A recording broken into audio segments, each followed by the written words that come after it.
বর্তমান সময়ে আমরা সবাই চাই আমাদের হাতের স্মার্টফোনটি দিয়ে কীভাবে আমরা একদম ডিএসএলআর ক্যামেরার মতো ব্যাকগ্রাউন্ড ব্লার করে ছবি তুলতে পারি। বর্তমানে কিছু দামি ফোনে এই ফিচারটি লঞ্চ করা থাকলেও খুব বেশি ব্লার কিন্তু করা যায় না। যতটুকু ব্লার করা যায় সেটা অনেক সময় বোঝা যায়, অনেক সময় বোঝাও যায় না, ছবির মধ্যে বিষয়টা ফুটে ওঠে না। ওকে, তো আজকে আমি আপনাদের দেখাবো কীভাবে একটি ছোট্ট অ্যাপসের ব্যবহার করে আপনি 5 মিনিটে একদম খুব সহজে আপনার ফোন দিয়ে তোলা ছবিকে কমপ্লিটলি একদম ডিএসএলআরে তোলা ছবির মতো করে ফেলবেন। আপনার এই ছবিটা আপনি যদি কাউকে দেখান, সে কোনোভাবেই বিশ্বাস করতে পারবে না যে এটা আপনার ফোন দিয়ে তোলা হয়েছে। সে একদম কমপ্লিটলি বিশ্বাস করবে যে এটা একটা ডিএসএলআর ক্যামেরা দিয়ে তোলা ছবি। ওকে, তো পুরো ভিডিওতে আমি আপনাদেরকে একদম স্টেপ স্টেপ করে দেখিয়ে দেবো কীভাবে আপনারা এই কাজটি করবেন, এবং খুব স্বল্প সময়ের মধ্যে আমি আপনাদেরকে পুরো সিস্টেমটা বুঝিয়ে দেবো। ওকে, তো সেজন্য রিকোয়েস্ট করবো ভিডিওটি না টেনে সম্পূর্ণ দেখুন, এবং আপনি যদি এরকম টেকনোলজিক্যাল ভিডিও দেখতে পছন্দ করেন এবং আমার টেক জোন বাংলা চ্যানেলের একজন নতুন দর্শক হয়ে থাকেন, অবশ্যই নিচে সাবস্ক্রাইব বাটনটি প্রেস করে এবং পাশে বেল আইকনটি বাজিয়ে রাখবেন, যাতে আমার আপলোড করা নেক্সট এরকম আরও একটি ভিডিও যখন আমি আপলোড করব তখন সেটা যাতে খুব দ্রুত আপনার কাছে পৌঁছে যায়। দর্শক, আপনারা দেখছেন চ্যানেল টেক জোন বাংলা, এবং পুরো কন্টেন্ট জুড়ে আপনাদের সঙ্গে থাকছি আমি দুরন্ত মুসাফির। আমরা এখন চলে যাচ্ছি ভিডিওর মূল পর্বে। চলুন আমরা ভিডিওটি শুরু করি। তো আমি আমার মোবাইল স্ক্রিনে চলে আসলাম। তো ফার্স্ট স্টেপে আমাদের কাজ হবে কি, আমাদের হাতের স্মার্টফোনটি দিয়ে আপনি আপনার হাতের স্মার্টফোনটি দিয়ে একটি ছবি তুলবেন। অর্থাৎ আপনার ফোনের ক্যামেরা অপশনে যাবেন, আপনি নর্মালি আমরা যেভাবে ছবি শ্যুট করি এভাবে জাস্ট একটা ছবি তুলবেন। তবে হ্যাঁ, আপনি ছবি তোলার সময় একটা জিনিস খেয়াল রাখবেন, আপনার ছবির যিনি সাবজেক্ট থাকবেন, সেটা আপনি হোক বা অন্য কেউ হোক, ছবির যে সাবজেক্ট থাকবে তার পিছনের ব্যাকগ্রাউন্ডটা যেন তার থেকে একটু দূরে হয়। এক্ষেত্রে ব্লার করলে আপনার ব্লারটা বাস্তবসম্মত মনে হবে। ওকে, তো আমাদের ছবি তোলার কাজ শেষ। আমি রাত্রেবেলা শ্যুট করছি, যার কারণে ছবি তুলে দেখাতে পারছি না। আমার ফোনে একটা ছবি শ্যুট করা আছে, ওটা দিয়ে আমি আপনাদেরকে কাজ করে দেখাবো।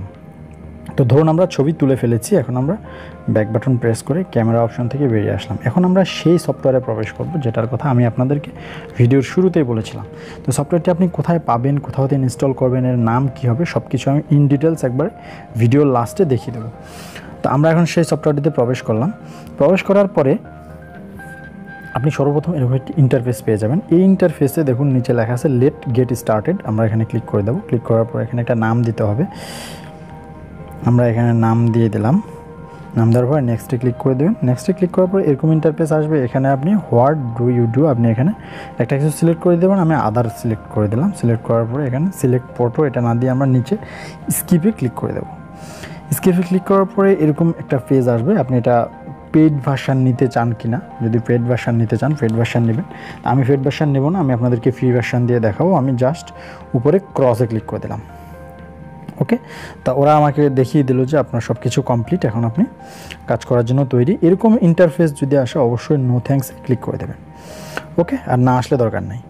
তো এখানে দেখুন স্টার্ট ফ্রম ফটো একটা অপশন দেখা যাচ্ছে, আমরা এটাতে ক্লিক করে দেবো। ক্লিক করার পরে আপনার কাছে পারমিশন চাইবে। এখানে পারমিশনটা অর্থাৎ আপনার গ্যালারি থেকে যে সে ছবি নেবে, ছবির পারমিশন চাইবে। আপনি পারমিশনটা অ্যালো করে দিলেন। অ্যালো করে দেওয়ার পরে এখান থেকে আমি একটা ছবি নেব। এই যে দেখুন আমি এখন যে ছবিটা নিলাম, এটার পিছনে কিন্তু কোনো ব্লার করা নাই, জাস্ট মোবাইল দিয়ে শ্যুট করা এই ছবিটা। এই ছবিটাকে আমি আপনাদের ব্লার করে দেখাবো। দেখুন এটা স্ক্যান করে নিয়ে নিল। নিয়ে নেওয়ার পরে আপনি ঠিক এরকম একটা ইন্টারফেস পেয়ে যাবেন।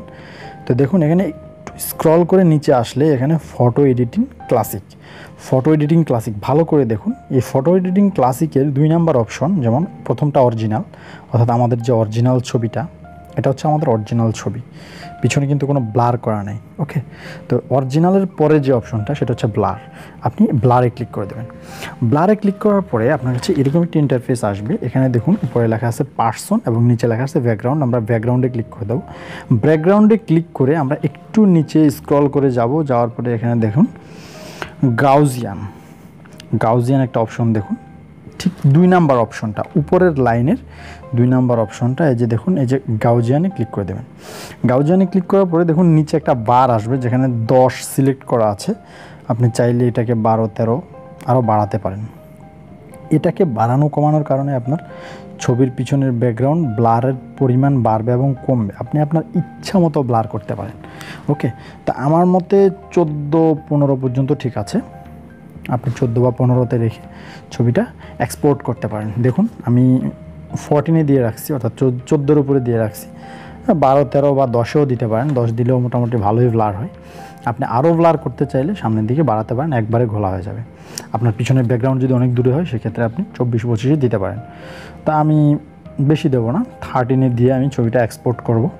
এখন আপনি কীভাবে এক্সপোর্ট করবেন দেখুন, একবারে উপরে ডান কর্নারে এক্সপোর্ট অপশন রয়েছে, এক্সপোর্ট অপশনের উপরে ক্লিক করে দেবো। ক্লিক করার পরে এখানে এই যে দেখুন সেভ টু গ্যালারি একটা অপশন আছে মাঝখানে, একবারে ফোনের সেভ টু গ্যালারিতে ক্লিক করে দিলাম। আমার ছবিটা এই যে দেখুন সেভ হয়ে গেল। ওকে, খুব সহজে একদম 5 মিনিটেই কিন্তু ছবিটা সেভ হয়ে গেল। আমার কাজ শেষ, আমি এখন ব্যাক বাটন প্রেস করে চলে আসবো। তো এই সফটওয়্যারটি আপনি কোথায় পাবেন? ওকে, সফটওয়্যারটা আপনি পেয়ে যাবেন গুগল প্লে স্টোরে। গুগল প্লে স্টোরে গিয়ে জাস্ট আপনাকে সার্চ দিতে হবে ফটোরোম, PHOTOROM, ফটোরোম লিখে সার্চ বারে সার্চে ক্লিক করলে আপনার এরকম একটি ইন্টারফেস আসবে। দেখুন এখানে ফটোরোম স্টুডিও ফটো একটা সফটওয়্যার রয়েছে, এটার রেটিং হচ্ছে 4.3, সাইজ 23 MB এবং 10 মিলিয়ন প্লাস মানুষ এটা ব্যবহার করেছে। আপনারা লোগোটা খুব ভালো করে খেয়াল করে রাখুন, এই সফটওয়্যারটি আপনাকে ইনস্টল করতে হবে। এছাড়াও আপনি যদি এখান থেকে খুঁজে বের করতে না পারেন, ইনস্টল করতে না পারেন, আমি আমার ভিডিওর ডেসক্রিপশনে এই সফটওয়্যারের লিঙ্ক দিয়ে দেবো, আপনি ওখান থেকেও ডাউনলোড করে নিতে পারেন। তো বন্ধুরা দেখতে পেলেন কত সহজে আমরা আমাদের ছবিটাকে ব্যাকগ্রাউন্ড ব্লার করে একদম DSLR মুড করে ফেললাম। এই যে দেখুন আমি গ্যালারি থেকে আপনাদেরকে ছবিটা আরেকবার দেখাচ্ছি। এই যে দেখুন একদম ব্লার হয়ে গেছে। এখন যে কেউ দেখলেই ছবিটা বলবে যে হ্যাঁ এটা DSLR ক্যামেরায় শ্যুট করা একটা ছবি।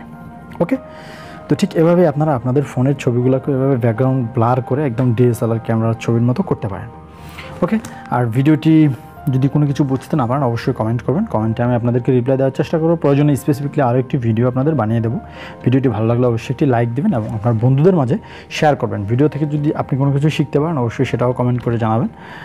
আর বিদায় নেওয়ার আগে আপনি যদি এখনও আমার চ্যানেলে সাবস্ক্রাইব না করে থাকেন বা আমার চ্যানেলের নতুন দর্শক হয়ে থাকেন অবশ্যই আমার চ্যানেলটি সাবস্ক্রাইব করে নিচের বেল আইকনটি বাজিয়ে রাখবেন, যাতে আমি এরকম টেকনোলজিক্যাল নেক্সট ভিডিওগুলো পোস্ট করলে সেটা আপনার নিউজ ফিডে খুব দ্রুত পৌঁছায়। আপনাদের সঙ্গে দেখা যাবে নেক্সট কোনো কন্টেন্টের নতুন কোনো টপিক নিয়ে। ততক্ষণ পর্যন্ত সবাই ভালো থাকুন, সুস্থ থাকুন। আল্লাহ হাফেজ।